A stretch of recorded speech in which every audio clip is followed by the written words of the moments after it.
नमस्कार दोस्तों, इस वीडियो में जानेंगे आज दिन भर की देश और दुनिया की महत्वपूर्ण 25 बड़ी खबरों को। तो वीडियो को लाइक, शेयर और सब्सक्राइब जरूर कर देना।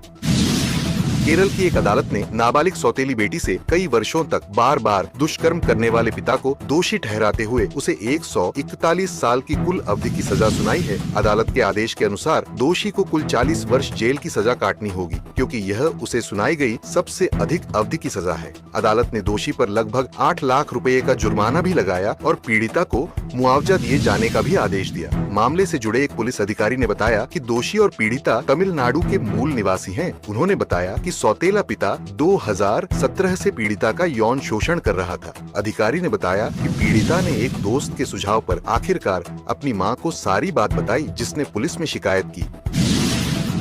पंजाब के 6 लाख पेंशन भोगियों को पंजाब हरियाणा हाईकोर्ट ने बड़ा झटका दिया है। हाईकोर्ट ने कम्यूटेड पेंशन की राशि वसूलने को चुनौती देने वाली करीब 800 याचिकाओं को खारिज कर दिया है। याचिकाओं में बताया गया है कि नियमों के अनुसार सेवानिवृत्ति के समय सरकारी कर्मचारी अपनी मासिक पेंशन का अधिकतम 40% कम्यूटेड कर सकता है। सेवानिवृत्त कर्मचारी को यह राशि एक मुश्त दी जाती है। याचिका में कहा गया था कि इस राशि पर 8% ब्याज वसूलने का प्रावधान है, लेकिन सरकार मनमाने तरीके से इसकी वसूली कर रही है। याची ने बताया कि लोन के रूप में ली गई राशि की कटौती हर माह मिलने वाली पेंशन से होती है। सरकार एक फॉर्मूला के तहत ब्याज लगाते हुए यह राशि वसूलती है। याचिकाकर्ताओं ने कहा कि यह कटौती 11.5 वर्ष में पूरी हो जानी चाहिए। ऐसा न करते हुए सरकार 15 साल तक पेंशन से यह राशि काट रही है, जो पूरी तरह से गलत है। सरकार को इस प्रकार से मनमाने तरीके से ब्याज वसूलने का अधिकार नहीं दिया जाना चाहिए। याचिकाओं में हाईकोर्ट से अपील की गई थी कि अतिरिक्त राशि की वसूली पर रोक लगाई जाए। हाईकोर्ट ने कहा कि इस प्रकार के मामलों में अदालत का दखल ठीक नहीं है।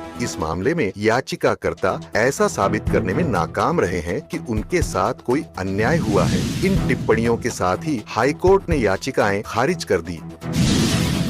भारतीय विदेश मंत्रालय ने कहा है कि भारतीय क्रिकेट टीम के चैंपियंस ट्रॉफी में हिस्सा लेने के लिए पाकिस्तान जाने की संभावना नहीं है। दरअसल विदेश मंत्रालय के प्रवक्ता रणधीर जायसवाल से मीडिया ब्रीफिंग के दौरान पूछा गया था कि क्या भारत 2025 में चैंपियंस ट्रॉफी के लिए पाकिस्तान में टीम भेजेगा या नहीं।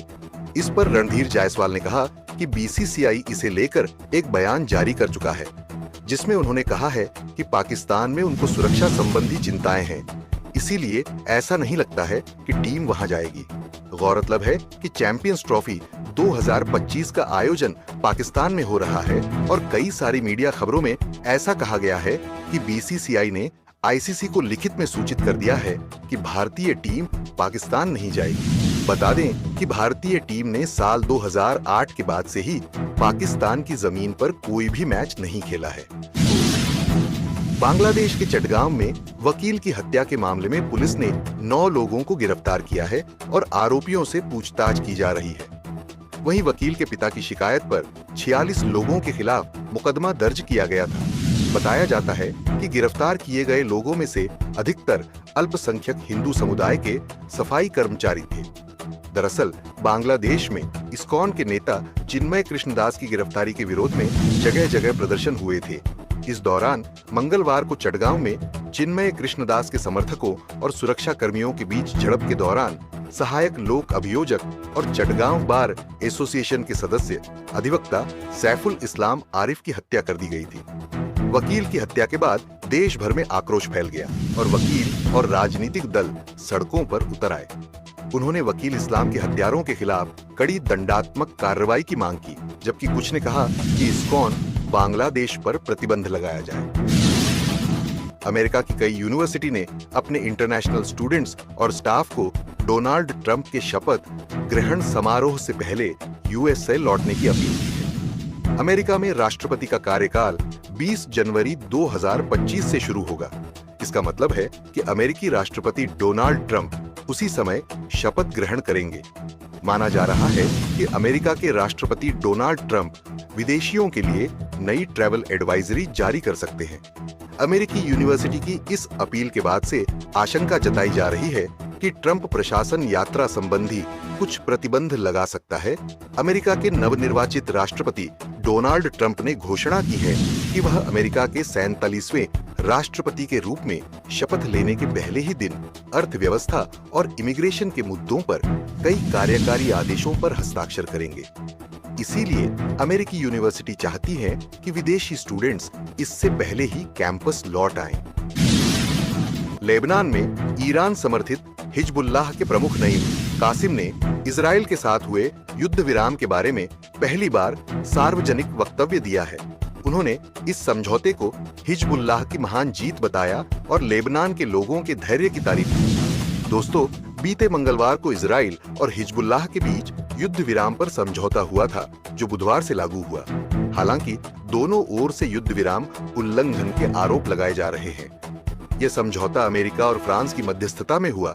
इसकी शर्तों में कहा गया है कि 60 दिनों में हिजबुल्लाह अपने लड़ाकों और हथियारों को ब्लू लाइन के बीच से हटा लेगा और इजरायली सैनिक दक्षिणी लेबनान से चरणबद्ध तरीके से वापस लौटेंगे। सीरिया में विद्रोहियों ने देश के दूसरे सबसे बड़े शहर अलेप्पो पर कब्जा किया। एसओएचआर ने शुक्रवार शाम को कहा कि विद्रोहियों ने शहर के आधे से ज्यादा इलाके को अपने नियंत्रण में ले लिया है। बीते सालों में विद्रोहियों ने सीरियाई सरकार पर यह सबसे बड़ा हमला किया है। साल 2016 में सेना से बाहर निकाले जाने के बाद राष्ट्रपति बशर अल असद की सेना से पहली बार लड़ने वाले विद्रोही अलेप्पो तक पहुंचे हैं। इस्लामिस्ट मिलिटेंट समूह हयात तहरीर अल शाम HTS से जुड़े एक चैनल में वीडियो पोस्ट किया गया है, जिसमें शहर के अंदर वाहनों में विद्रोही लड़ाके दिखाई दे रहे हैं। सरकारी सुरक्षा बलों का कहना है कि बुधवार को HTS और सहयोगी गुटों के हमले के बाद सुरक्षा बलों ने अलेप्पो और इदलिब प्रांतों के कई शहरों में अपना नियंत्रण फिर से हासिल कर लिया है। साल 2011 में लोकतंत्र समर्थक प्रदर्शनों का सरकार के दमन किए जाने के बाद शुरू हुए गृह युद्ध में अब तक 5 लाख से अधिक लोग मारे जा चुके हैं। शेयर बाजार रेगुलेटरी सेबी ने शुक्रवार को बाजार मानदंडों के साथ साथ शेयर ब्रोकरों के नियमों का उल्लंघन करने के लिए रिलायंस सिक्योरिटीज पर 9 लाख रुपए का जुर्माना लगाया। यह आदेश नियामक और शेयर बाजारों NSE और BSE द्वारा सेबी पंजीकृत share broker Reliance securities limited RSL के अधिकृत व्यक्तियों के खातों, रिकॉर्ड और अन्य दस्तावेजों की विषयगत ऑनसाइट जांच के बाद आया है। यह निरीक्षण यह पता लगाने के लिए किया गया था कि क्या शेयर ब्रोकर नियमों, NSIL, पूंजी बाजार विनियमों और NSE वायदा एवं विकल्प कारोबार मानदंडों के प्रावधानों के संबंध में RSL द्वारा अपेक्षित तरीके से इनका रखरखाव किया जा रहा है। यह निरीक्षण अप्रैल 2022 से दिसंबर 2023 की अवधि के लिए किया गया था। निरीक्षण के निष्कर्षों के अनुसार भारतीय प्रतिभूति एवं विनिमय बोर्ड सेबी ने 23 अगस्त 2024 को RSL को कारण बताओ नोटिस जारी किया। सेबी ने 47 पन्नों के आदेश में RSL और उसके अधिकृत व्यक्तियों द्वारा किए गए कई उल्लंघन पाए। श्रम एवं रोजगार मंत्रालय employees provident fund organisation APFO के तहत एम्प्लॉइज पेंशन स्कीम में एक बड़े बदलाव पर विचार कर रहा है। इसके तहत APFO के सदस्य कर्मचारियों को पेंशन के लिए अधिक कंट्रीब्यूशन करने की छूट दी जाएगी। अधिकारी ने बताया कि अभी EPS से लगभग 8% का रिटर्न रहता है और अंशदान बढ़ने पर रिटायरमेंट के समय तक अच्छी पेंशन का इंतजाम हो जाएगा। अभी 15,000 रुपए की बेसिक सैलरी की लिमिट के साथ EPFO में 12% अंशदान कर्मचारी और नियोक्ता की ओर से होता है। नियोक्ता के अंशदान का 8.33% हिस्सा एम्प्लॉइज पेंशन स्कीम में जाता है। कर्मचारी का पूरा 12% EPF अकाउंट में जाता है। एम्प्लॉयर की ओर से अंशदान की सीमा बढ़ाने का विचार नहीं है। कर्मचारी को EPS में अधिक अंशदान का मौका मिलेगा। वित्त वर्ष 2023 से 24 में निष्क्रिय कर्मचारी भविष्य निधि EPF खातों में जमा रकम 2018 से 19 के मुकाबले 5 गुना अधिक बढ़कर 8,500 करोड़ रुपए हो गई है। ये जानकारी कुछ दिनों पहले लोकसभा में दी गई थी। वित्त वर्ष 2018 से 19 में यह राशि 1,000 करोड़ रुपए है, 600 करोड़ रुपए थी। केंद्रीय राज्य मंत्री शोभा करंदलाजे ने कहा कि EPFO द्वारा संचालित EPF योजना में कोई भी बिना दावा किया गया अकाउंट नहीं है। केंद्र सरकार ने वन नेशन वन सब्सक्रिप्शन योजना को मंजूरी दे दी है। इस योजना के तहत सभी केंद्रीय और राज्य संचालित उच्च शिक्षा संस्थानों को एक ही प्लेटफॉर्म पर अंतर्राष्ट्रीय प्रकाशकों की जानी मानी पत्रिकाओं का एक्सेस मिलेगा। यह subscription information and library network की तरफ से लागू किया जाएगा और इस योजना के लिए 2027 तक 3 साल के लिए 6000 करोड़ का बजट रखा गया है। इस योजना का मकसद सभी सरकारी उच्च शिक्षा संस्थानों को एकीकृत रूप से राष्ट्रीय और अंतर्राष्ट्रीय पत्रिका प्रकाशनों तक पहुंच प्रदान करना है। वन नेशन वन सब्सक्रिप्शन योजना के तहत लगभग 13,000 पत्रिकाएं उपलब्ध होंगी। इस योजना में सभी सरकारी उच्च शिक्षा संस्थान, विश्वविद्यालय, कॉलेज और राष्ट्रीय महत्व के संस्थान जैसे IIT, IIS शामिल होंगे। यह योजना 1 जनवरी 2025 से लागू होगी और यह योजना पूरी तरह से निशुल्क है और इसका पूरा बजट सरकार वहन करेगी। अगर आप SBI क्रेडिट कार्ड का उपयोग करते हैं तो 1 दिसंबर 2024 से एक महत्वपूर्ण बदलाव लागू होने जा रहा है। देश के सबसे बड़े bank state bank of India ने अपने क्रेडिट कार्ड यूजर्स को इस संबंध में अपडेट दिया है। SBI कार्ड की वेबसाइट के अनुसार डिजिटल गेमिंग प्लेटफॉर्म्स या मर्चेंट्स से जुड़े किसी भी ट्रांजैक्शन पर अब रिवॉर्ड पॉइंट्स नहीं मिलेंगे। यह बदलाव उन ग्राहकों पर लागू होगा जो गेमिंग या संबंधित डिजिटल सेवाओं के लिए अपने क्रेडिट कार्ड का उपयोग करते हैं। वहीं दोस्तों, भारतीय विशिष्ट पहचान प्राधिकरण UIDAI ने आधार डिटेल में मुफ्त अपडेट की समय सीमा भी बढ़ा दी है। आधार कार्ड होल्डर्स अब 14 दिसंबर तक ऑनलाइन प्रक्रिया के जरिए बिना किसी शुल्क के अपना नाम, पता या जन्म तिथि अपडेट कर सकते हैं। हालांकि इस तारीख के बाद किए गए अपडेट के लिए प्रोसेसिंग फी लगेगा। वहीं दोस्तों, 1 दिसंबर 2024 को telecom regulatory authority of India tray भी स्पैम और फिशिंग मैसेजेस को कम करने के उद्देश्य से नए ट्रेसेबिलिटी नियम लागू करेगा। हालांकि ये नियम अस्थायी रूप से OTP सेवाओं को प्रभावित कर सकते हैं। ट्राई ने स्पष्ट किया है कि नियम लागू होने के बाद OTP डिलीवरी में कोई देरी नहीं होगी। ट्राई ने X पर एक पोस्ट में कहा कि ट्राई ने आश्वासन दिया है कि मैसेज ट्रेसेबिलिटी मैंडेट से मैसेज और OTP की डिलीवरी में देरी नहीं होगी। कांग्रेस ने सकल घरेलू उत्पाद GDP के आंकड़ों का हवाला देते हुए केंद्र सरकार पर निशाना साधा और आरोप लगाया कि भारत के विकास में मंदी है, लेकिन प्रधानमंत्री नरेंद्र मोदी प्रचार प्रसार में लगे हुए हैं। पार्टी महासचिव जयराम रमेश ने कहा कि GDP वृद्धि के तिमाही आंकड़ों से पता चलता है कि निजी निवेश सुस्त बना हुआ है। मध्यम और दीर्घकालिक आर्थिक क्षमता तेजी से खत्म हो रही है और स्थिति का मूल कारण श्रमिकों की मजदूरी में वृद्धि नहीं होना है। उन्होंने कहा कि भारत के लोग होप में जी रहे हैं, जबकि प्रधानमंत्री सिर्फ हाइप बनाने में लगे हैं। रमेश ने सोशल मीडिया मंच X पर एक पोस्ट में कहा कि जुलाई से सितंबर 2024 के लिए कल शाम जारी किए गए GDP विकास के आंकड़े अनुमान से कहीं अधिक खराब है। भारत में 5.4% की मामूली वृद्धि दर्ज की गई है और खपत में वृद्धि भी महज 6% है। जयराम रमेश ने दावा किया कि प्रधानमंत्री और उनके चीयर लीडर्स जानबूझकर इस मंदी के कारणों को नजरअंदाज कर रहे हैं। एक अग्रणी वित्तीय सूचना सेवा कंपनी इंडिया रेटिंग्स एंड रिसर्च की labour dynamics of Indian states नामक नई रिपोर्ट इसके वास्तविक कारण का खुलासा करती है, जो कि स्थिर मजदूरी है।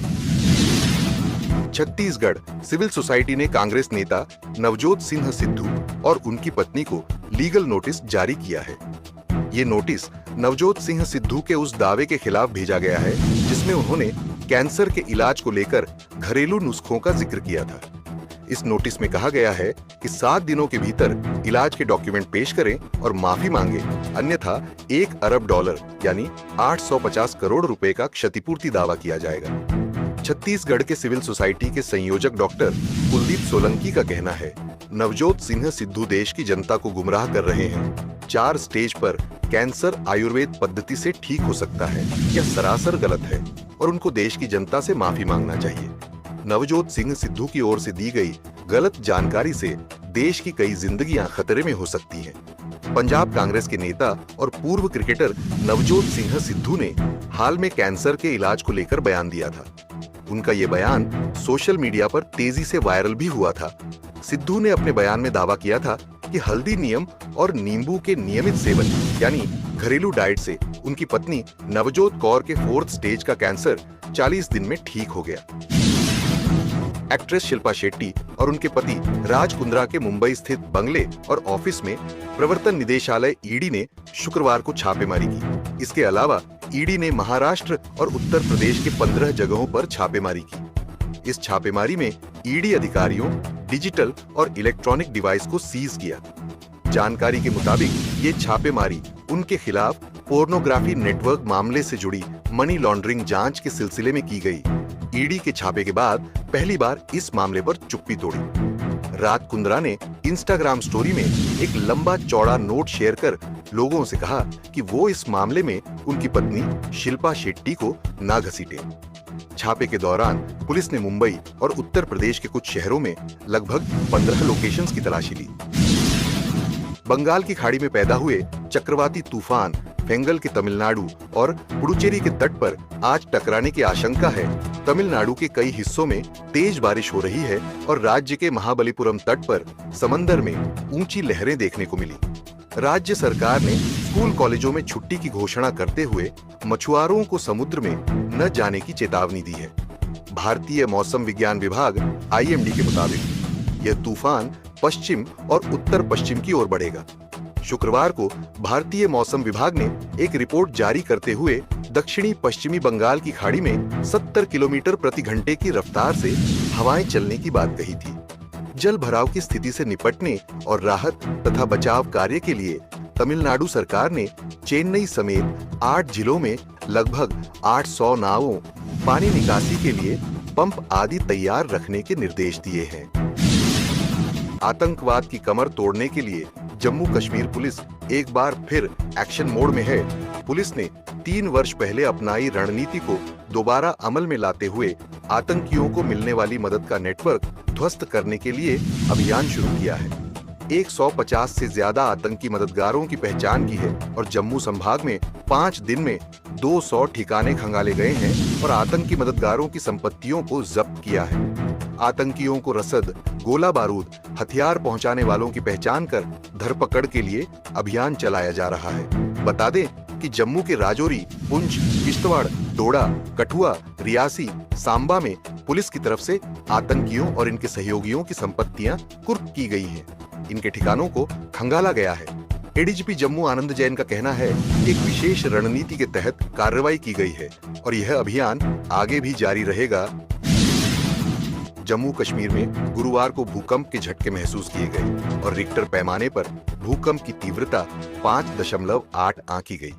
हालांकि भूकंप से किसी तरह के जानमाल के नुकसान की कोई खबर नहीं है। अधिकारियों ने बताया कि भूकंप शाम 4:19 पर आया। वहीं भूकंप का केंद्र अफगानिस्तान में 36 डिग्री उत्तरी अक्षांश और 70 डिग्री पूर्वी देशांतर पर 165 किलोमीटर की गहराई पर रहा। जम्मू कश्मीर के अलावा नागालैंड में भी भूकंप के झटके महसूस किए गए। नेशनल सेंटर फॉर सीस्मोलॉजी की रिपोर्ट के अनुसार गुरुवार को नागालैंड के किफिर में 4 तीव्रता का भूकंप आया। वहीं वैश्विक पटल पर देखें तो गुरुवार को न्यूजीलैंड के उत्तरी द्वीप के पूर्वी तट पर 5.7 तीव्रता का भूकंप आया। German research centre for geosciences ने कहा कि भूकंप 10 किलोमीटर की गहराई पर था। केंद्र शासित जम्मू कश्मीर के लोगों के लिए एक अच्छी खबर है। केंद्र शासित प्रदेश में 500 नए पंचायत घर बनेंगे। ग्रामीण विकास एवं पंचायत राज मामले विभाग के सचिव मोहम्मद एजाज असद ने गुरुवार को इस बात की जानकारी दी। उन्होंने कहा कि प्रदेश प्रशासन जम्मू कश्मीर में पंचायत राज संस्थानों को पूरी तरह सशक्त और प्रभावी बनाने के लिए संकल्पबद्ध है। ग्रामीण क्षेत्रों के विकास के लिए प्रदेश व केंद्र सरकार की योजनाओं का लाभ प्रत्येक पात्र नागरिक तक पहुंचे, इसके लिए सभी आवश्यक पग उठाए जा रहे हैं। आज पुलवामा में पत्रकारों के साथ बातचीत में उन्होंने कहा कि मुझे यह बताते हुए बहुत खुशी हो रही है कि भारत सरकार ने जम्मू कश्मीर में 500 नए पंचायत घरों के निर्माण को मंजूरी प्रदान की है। उन्होंने कहा कि प्रदेश में विभिन्न ब्लॉक और पंचायतों में उल्लेखनीय काम हो रहा है। अदालत के आदेश का पालन न करना एक थानेदार को महंगा पड़ गया। जी हां दोस्तों, जम्मू के सीमावर्ती इलाके कानाचक में भूमि विवाद के एक मामले में यथास्थिति बनाए रखने के कोर्ट के निर्देश का पालन न करने के चलते सब रजिस्ट्रार जम्मू ने इलाके के एसएचओ किचन अचल संपत्ति जब्त करने, वेतन रोकने और बैंक खाता सीज करने के निर्देश दिए हैं। जम्मू और कश्मीर के डोडा जिले में शनिवार को एक प्राइवेट कार सड़क से फिसलकर चेनाब नदी में गिर गई, जिससे एक महिला की मौत हो गई और 2 अन्य यात्री लापता हो गए। एसडीआरएफ और स्थानीय स्वयं सेवकों द्वारा मिलकर लापता लोगों की खोज के लिए संयुक्त बचाव अभियान चलाया जा रहा है। 3 लोग चरिया गांव से जम्मू जा रहे थे जब उनकी कार नदी में गिर गई। एक शव नदी के किनारे पाया गया, जबकि कार और अन्य 2 यात्री नदी में डूब गए। अधिकारियों ने बताया कि लापता व्यक्तियों की तलाश जारी है। मुंबई में साइबर ठगी का एक और चौंकाने वाला मामला सामने आया है।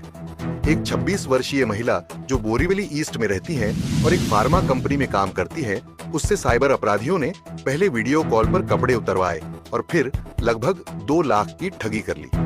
ये ठग दिल्ली पुलिस अधिकारी बनकर महिला से जुड़े। उन्होंने महिला को बताया कि उसका नाम एक मनी लॉन्ड्रिंग केस में आया है। ठगों ने धमकी दी कि जांच के लिए उसे तुरंत सहयोग करना होगा, वरना उसे गिरफ्तार कर लिया जाएगा। महिला ने अपनी शिकायत में बताया कि ठगों ने कई अलग-अलग मोबाइल नंबरों से कॉल किया और उसे डरा धमकाकर एक होटल रूम बुक करने को कहा। वहां उन्होंने वीडियो कॉल पर महिला से बात की और बैंक अकाउंट वेरिफिकेशन के नाम पर लगभग 2 लाख ट्रांसफर करवाए। नीलांबुर के करुलई में एक जनसभा को संबोधित करते हुए कांग्रेस सांसद प्रियंका गांधी वाड्रा ने कहा कि पूरे भारत में हम अपने संविधान और उन मूल्यों के लिए लड़ रहे हैं जिन पर हमारा देश बना है।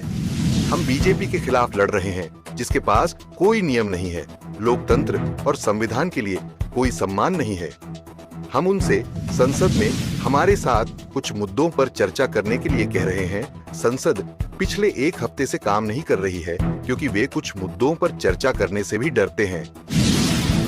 उत्तर प्रदेश के बदायूं जिले की एक अदालत में जामा मस्जिद के नीलकंठ महादेव मंदिर होने के वाद की पोषणीयता पर शनिवार को सुनवाई हुई और अदालत ने इस मामले में अगली सुनवाई की तिथि 3 दिसंबर तय की है। ये मामला 2022 में तब शुरू हुआ जब अखिल भारत हिंदू महासभा के प्रदेश संयोजक मुकेश पटेल ने दावा किया कि जामा मस्जिद की जगह पहले नीलकंठ महादेव मंदिर था। उन्होंने यहाँ पूजा अर्चना की अनुमति के लिए याचिका दायर की। बदायूं में इस मामले में सुनवाई ऐसे समय में हो रही है जब गत 24 नवंबर को संभल की जामा मस्जिद के सर्वेक्षण के बाद हिंसा भड़क गई, जिसमें प्रदर्शनकारियों और पुलिस के बीच झड़प में 4 लोगों की मौत हो गई थी और 25 अन्य जख्मी हो गए थे। भारत पाक सीमा पर पंजाब पुलिस को बड़ी कामयाबी हाथ लगी है। पुलिस को गश्त के दौरान 8 अत्याधुनिक पिस्टल और 10 राउंड गोलियां जब्त हुई हैं। पंजाब पुलिस ने पाकिस्तान द्वारा लगातार भारत में अशांति फैलाने की साजिश को बेनकाब करते हुए शनिवार की सुबह भारत पाक सीमा से सटे इलाके से बड़ी मात्रा में हथियार बरामद किए हैं। पंजाब पुलिस के प्रवक्ता के अनुसार गश्त के दौरान बॉर्डर इलाके में थोड़ी थोड़ी दूरी पर बड़ी मात्रा में हथियार मिले हैं। इनमें 8 अत्याधुनिक पिस्टल और 10 राउंड गोलियां शामिल हैं। पाकिस्तान भारतीय क्षेत्र में अशांति फैलाने की साजिश रच रहा है। इस बात को बरामद हथियारों के आधार पर पता लगाने की कोशिश की जा रही है। दक्षिण पश्चिमी बंगाल की खाड़ी के ऊपर बने गहरे दबाव के प्रभाव से उत्पन्न हुई प्रतिकूल मौसम स्थिति के कारण श्रीलंका में 15 लोगों की मौत हो गई है। डीएमसी ने कहा कि देश में बाढ़, तेज हवाओं और भूस्खलन से 4,50,000 से अधिक लोग प्रभावित हुए हैं तथा अब तक 15 लोगों की मौत हो चुकी है। मौसम विभाग के अधिकारियों ने कहा कि पूर्वी प्रांत में कहर बरपाने वाला चक्रवाती तूफान शनिवार को बाद में भारत के दक्षिणी राज्य तमिलनाडु की ओर बढ़ेगा। इसके बाद देश में मौसम की स्थिति में सुधार हो सकता है। हालांकि उत्तर मध्य और पूर्वी त्रिंकोमाली जिलों में 100 मिलीमीटर से अधिक बारिश की संभावना है। देश के कुछ हिस्सों में 60 किलोमीटर प्रति घंटे से अधिक की रफ्तार से हवा चलने की भी संभावना है। वहीं तूफान की वजह से उत्तरी तमिलनाडु के कई हिस्सों में तेज हवाओं के साथ भारी बारिश हो रही है। इस बीच भारतीय मौसम विज्ञान विभाग IMD ने बताया कि चक्रवाती तूफान फेंगल पहले पश्चिम उत्तर पश्चिम की ओर बढ़ गया और शाम तक वह उत्तरी तमिलनाडु और पुडुचेरी के तटों को पार कर सकता है।